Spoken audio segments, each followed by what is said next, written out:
Bonjour et bienvenue dans Live Matin Info. Le tambour parleur Didier Ayokoué, figure emblématique de la culture et des traditions ivoiriennes, sera officiellement accueilli ce vendredi 13 mars 2026 sur l'esplanade du Salon d'honneur de l'aéroport international Félix Houphouët-Boigny d'Abidjan. Cet accueil marque une étape symbolique dans la valorisation du patrimoine culturel national.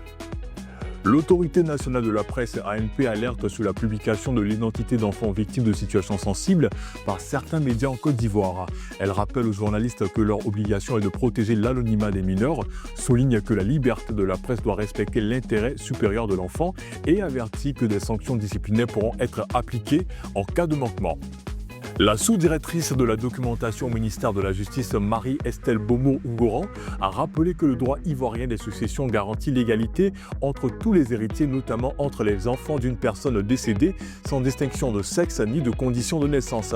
Elle s'exprimait lors de la tribune Tout savoir sûr du Centre d'information et de communication gouvernementale le 10 mars.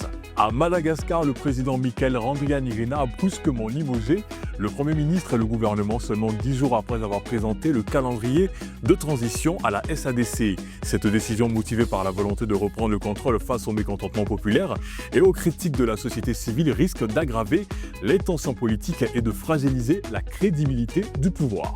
Zangui Blaise Mayola, ancien président de la Fédération congolaise de football, a été condamné à perpétuité pour blanchiment d'argent, détournement de fonds et faux en écriture après avoir détourné 1,3 million de dollars de fonds FIFA destinés au développement du football national, notamment le football féminin et un centre technique.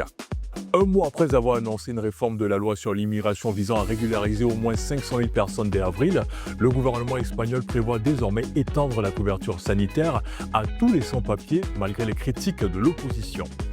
Fidèles auditeurs, merci de votre fidélité. Continuez à nous suivre tous les jours du lundi au vendredi de 7h à 9h dans Live Matin Info sur Live Radio 107.7 FM. L'information comme tu l'entends.